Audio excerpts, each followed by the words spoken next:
Hello guys, welcome to Datta Prasad classes video lecture group. Myself Ankush Sunil Mayacharya presenting a lecture. Good morning guys. Second lecture सुरू करतोय आपण. काल actually मी काय केलं होतं, PDF मधून स्क्रीनशॉट काढून आणि ग्रुपवर पाठवलं होतं, त्याचाच व्हिडिओ बनवला होता. तुम्हाला सगळ्यांना समजलं पण होतं. पण काय आजचं जे लेक्चर असणार आहे, आजपासून मी थोडं डिफरंट केलं. आजच्या लेक्चरपासून काय असणार आहे, स्टार्टिंगच्या काही मिनिट्स करता मी स्वतः तुम्हाला सगळं बोर्डवर एक्सप्लेन करेन आणि त्याच्यानंतर कालचा जो व्हिडिओ आपण बनवला होता की ज्यात मी सगळ्या कन्सेप्ट या बुकमधून ॲडिशनल दिल्या होत्या आणि तिथे माझा बॅकग्राऊंडला साऊंड होता. तर आज तेच करणार आहे. याच्यानंतरच्या 15 मिनिट्समध्ये, स्टार्टिंगच्या 15 मिनिट्समध्ये मी हे चॅप्टर तुम्हाला शिकवतो. आता काय माहिती का, कालच्या चॅप्टरमध्ये मी काय सांगितलं की rotational dynamics it is our chapter number 1. आता लास्ट इयरच्या 12वीच्या सिलेबसपर्यंत काय असायचं, म्हणजे हा तुमचा न्यू इयर सिलेबस आहे, हा पहिला वर्ष तुमचा न्यू सिलेबस आहे. आतापर्यंत 2 चॅप्टर एकत्र असायचं. पहिलं तुमचं सर्क्युलर मोशन असायचं आणि चॅप्टर नंबर 3 असायचं रोटेशनल मोशन. हे 2 मोशन रिलेटेड चॅप्टर असायचे. आता ह्या वर्षी काय केले गेले, circular motion and rotational motion हे जे दोन्ही चॅप्टर जे कंबाईन केले गेले आणि याच्यापासून जे प्रोडक्ट मिळालं ते तुमचं रोटेशनल डायनॅमिक्स आहे. लास्ट इयरच्या 12थला सेकंड चॅप्टर ग्रॅव्हिटेशन असायचं, पण हे ग्रॅव्हिटेशन चॅप्टर तुम्ही लास्ट इयरला शिकले 11th असताना. मग आपण डिरेक्टली स्टार्ट करतो रोटेशनल डायनॅमिक्स. आता मला तसं मंडळावर ठिकाणी करायचे परत एकदा स्टेट बोर्डच्या, पण ह्या वर्षीच्या पण प्रॉब्लेम असा केला आहे की सर्क्युलर मोशनच्या जेवढ्या बेसिक कन्सेप्ट होत्या त्या त्यांनी फक्त देऊन ठेवल्यात की ह्या अशा होत्या आणि मी लास्ट इयरच्या सिलेबसमध्ये बघितलं त्या पूर्णपणे एक्सप्लेन काही केलेलं नाही. तर मी एक काम करतो आता, या सगळ्या एक्सप्लेन आजच्या व्हिडिओमध्ये या सगळ्या कन्सेप्ट अगोदर एक्सप्लेन करून घेतो. Okay, first thing is that rotational डायनॅमिक्सची स्टार्टिंगची आहे ते इंट्रोडक्शन पासून आहे आणि त्या इंट्रोडक्शन मध्ये पहिला जो पार्ट दिला आहे that is circular motion. Circular motion.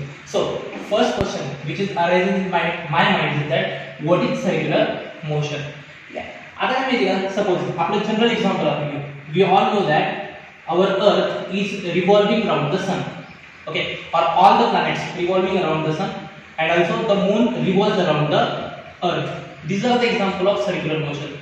म्हणजे इथे काय असणार माहिती का, फक्त एक कोणतरी सेंटर असणार आहे आणि ह्या सेंटर भोवती कोणतीतरी दुसरी बॉडी फिरते, म्हणजे ही तुमची सर्क्युलर मोशन आहे. आपल्या सिंपल लँग्वेज मध्ये आता मोशनचे पण जर टाईप बघाल तर तुम्हाला ऑलरेडी माहिती आहे, एक मोशन ती तुमची ट्रान्सलेशनल मोशन होती.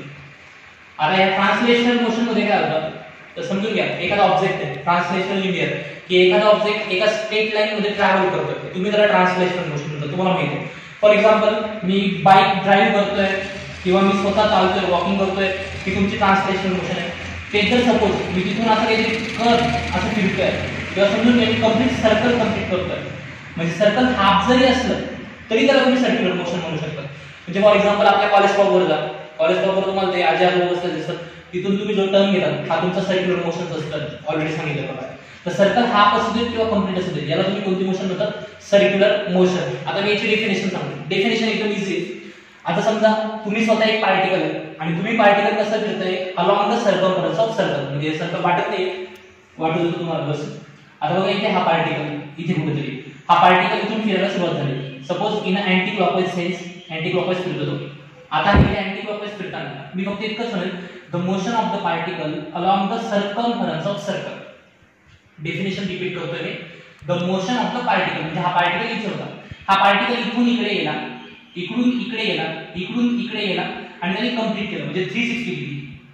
ओके, मग ह्या पार्टिकलनी ही जी मोशन कंप्लीट केली तिला तुम्ही म्हणतात सर्क्युलर मोशन. डेफिनेशन रिपीट करतोय, the motion of the particle along the circumference of circle is called as circular motion. Clear आहे. आता मग सर्क्युलर मोशनचे एकदम बेसिक एक्झाम्पल घ्यायचं तर मी आधीच तुम्हाला सांगितलं, the motion of the earth which revolves around the sun और any planet which revolves around the sun is the example of circular motion. Then again we can take the example of moon. The moon revolves around the earth is an example of circular motion. Again आता जे ग्रामीण भागात आहे त्यांनी गोफणगुंडा बघितला असेल. Suppose that we tie a stone at the one end of a string and if we rotate that string that is also a circular motion. त्याच्यानंतर तुम्ही लहानपणी भरपूर सारं म्हणजे तुम्ही मेरी गो राउंड बघितलं असेल तर ह्या सगळ्या एक्झाम्पल असतील कशाचे घेऊ शकतो सर्क्युलर मोशनचे. क्वेश्चन असा येऊ शकतो, what is circular motion, give its 2 example. Circular मोशनचे डेफिनेशन सांगून द्यायचे आणि त्याच्यानंतर याच्यातले कोणतेतरी 2 एक्झाम्पल तुम्ही देऊ शकता. ओके, विथ दॅट एकदम इझी एक्झाम्पल तुम्ही आता बघत असाल की सर किती वेळ शिकवताय तर तुमचं घड्याळ. ओके, आपण म्हणतो की हे तुमचं जे टिप ऑफ मिनिट हँड आहे, टिप ऑफ आवर हँड आहे, टिप ऑफ सेकंड हँड आहे, तर हे सगळे कशाचे एक्झाम्पल झाले सर्क्युलर मोशनचे. कळतंय? आता जर सर्क्युलर मोशन तुम्हाला समजून घ्यायचंय तर हे सर्क्युलर मोशन समजून घेण्याकरता यातल्या 3 बेसिक कन्सेप्ट आहेत तुम्हाला माहिती पाहिजे. Okay, 3 basic concept. First one it is displacement, second it is velocity and third it is acceleration. Okay, कोणत्या? Displacement, velocity and acceleration. आता याच्या अगोदर आपण जे ट्रान्सलेशनल मोशन बघितली होती त्या ट्रान्सलेशनल मोशन मध्ये आपण 8 पासून 9 पासून बघतोय डिस्प्लेसमेंट, व्हेलॉसिटी, ऍक्सेलरेशन या ट्रान्सलेशनल असायच्या. आता सर्क्युलर करता किंवा रोटेशनल करता तुम्ही ह्या ज्या कन्सेप्ट बघणार आहे तर ही जी डिस्प्लेसमेंट अगोदर असायची लिनियर, ही व्हेलॉसिटी असायची लिनियर व्हेलॉसिटी, हे ऍक्सेलरेशन असायचं linear acceleration. Now it becomes angular displacement, angular velocity and angular acceleration. कळतंय? अगोदर तुम्ही जेव्हा म्हणायचे डिस्प्लेसमेंट, व्हेलॉसिटी, ऍक्सेलरेशन, ऍक्च्युअली हे काय असायचं? Linear displacement, linear velocity, linear acceleration. It was for linear motion or translational motion. But now we are study about the circular or rotational motion. In this motion, the displacement, velocity, and acceleration can be given as angular displacement or written as angular displacement, angular velocity, and angular acceleration. Okay. Then आधी काय करायचे का तुम्ही displacement denote करायचे s ने, right? Velocity v ने and acceleration a ने. Okay, हे आठवत आहे? लिनियर च्या बाबतीत बोलतो मी. I am talking about linear motion. Displacement s ने, वेलोसिटी v ने, एक्सेलरेशन a ने. Now angular displacement, angular velocity, angular acceleration, angular displacement is denoted by theta. कसे नोट करतोय मी? Theta. s is replace by theta. म्हणजे linear असला काय असायचा? s. आता एंगुलर म्हणून काय? Theta. Then again velocity. Velocity कसे नोट करायचं आधी? v. Now it is denoted by omega. काय म्हणतात त्याला? ओमेगा. आधी आपण याला तुम्ही इंग्लिश मध्ये डब्ल्यू म्हणत असाल, आपल्याकडे हा डब्ल्यू नाही, आपल्याकडे काय हा omega. And finally acceleration, acceleration it is denoted by alpha. कळतंय? 3 गोष्टी मी कोणत्या सांगितल्या? Angular displacement denoted by theta, angular velocity denoted by omega, angular acceleration denoted by alpha. हे तिघी सिंबल तुमच्या व्यवस्थित लक्षात पाहिजे. डन? ओके शाबास. आता मी पुढच्या कन्सेप्टकडे जातोय.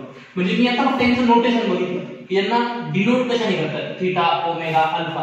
आता आपल्याला ह्या क्वांटिटी पूर्ण चॅप्टर करता वापरायचा. मग याच्याकरता यांचं डेफिनेशन पण आपल्याला लक्षात पाहिजे. Okay, so let's first start from the angular displacement.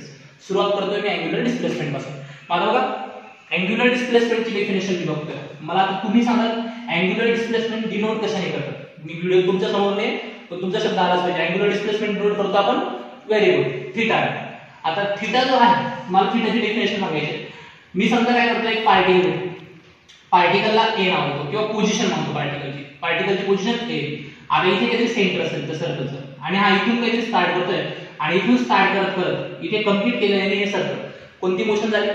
Circular motion. Very nice. आता पार्टिकल a पासून आहे, इथून सेंटर पासून तर सर्कमफरन्स पर्यंत मी एक वेक्टर काढतो. दिसतंय का? हा वेक्टर काढला. The vector is directed from the centre or the center of the circle to the position of the particle which is the initial position.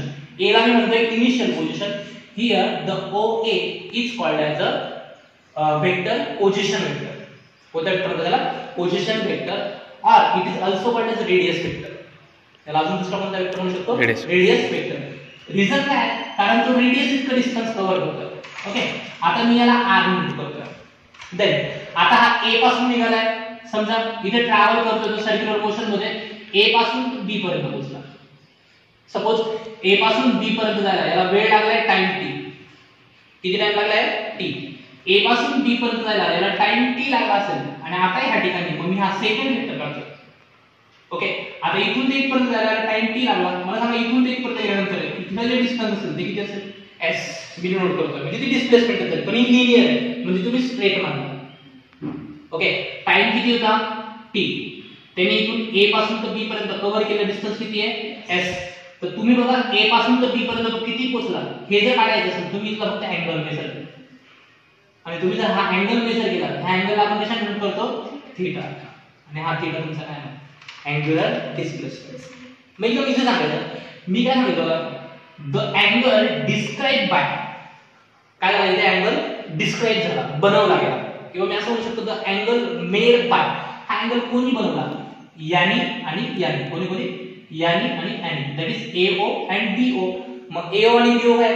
Radius vector. Very good. म्हणजे मी काय म्हणतो, the angle describe by radius vector. Okay, आणि केव्हा बनवले? Time t मध्ये. The angle describe by radius vector in a given time t कुठे बनवला? At the centre of circle. कळतंय? परत एकदा ऐका. The angle made by radius vector in a given time t at the centre of circle O is called as angular displacement. म्हणजे फक्त काय झालं समजून घ्या, तिथे आता सर्कल होतं, हे दोन पोझिशन वेक्टर आहेत किंवा रेडियस वेक्टर आहेत, दोघांच्या मधला अँगल, म्हणजे ही डिस्प्लेसमेंटच झाली, पण आपण ती कशाने दाखवली? अँगलने. म्हणून त्या डिस्प्लेसमेंटला आपण काय म्हणतो? Angular displacement. ओके, ही तुमची फर्स्ट कन्सेप्ट आहे. मग अँगुलर डिस्प्लेसमेंटची डेफिनेशन पुढे व्हिडिओमध्ये तुम्हाला दिसेलच, काळजी करू नका. अँगुलर डिस्प्लेसमेंटची डेफिनेशन मी सांगतोय, the angle describe by radius vector in a given time t at the centre of circle O is called as a angular displacement. मग आता पुढचं डेफिनेशन खूप सोपं करू. ठीक आहे, अँगुलर डिस्प्लेसमेंट नंतर पुढचा पण अँगुलर वेलोसिटी. कशा दाखवतात? ओमेगा. ठीक आहे, अँगुलर वेलोसिटी ओमेगा. तुम्ही आधी बघितलं बघा, आधीचे डेफिनेशन तुमची डिस्प्लेसमेंट नंतरची वेलोसिटीची डेफिनेशन काय असायची? The rate of change of displacement with respect to time is called as velocity. तसंच इथे पण मग आपण इथे काय म्हणणार? The rate of change of angular displacement with respect to time is called as angular velocity.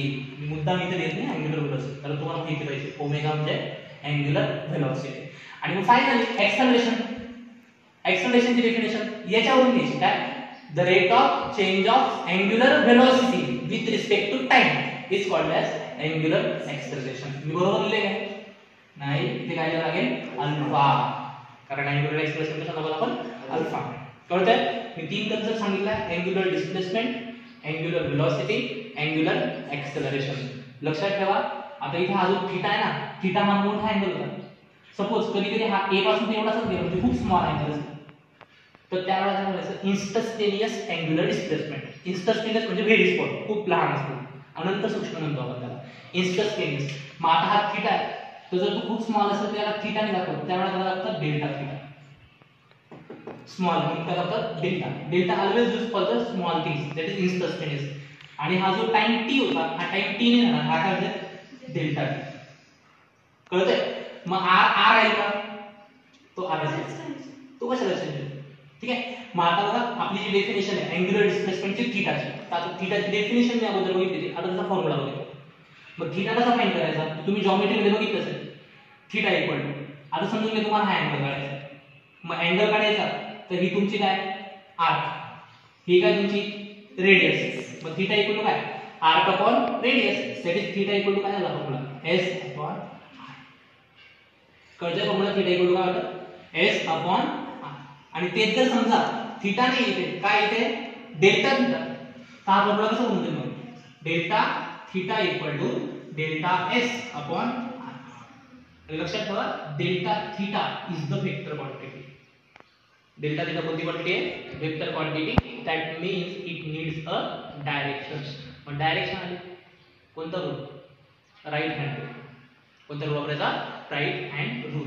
And depending on this definition और this formula we can also define the formula for angular velocity and angular acceleration and their relationship.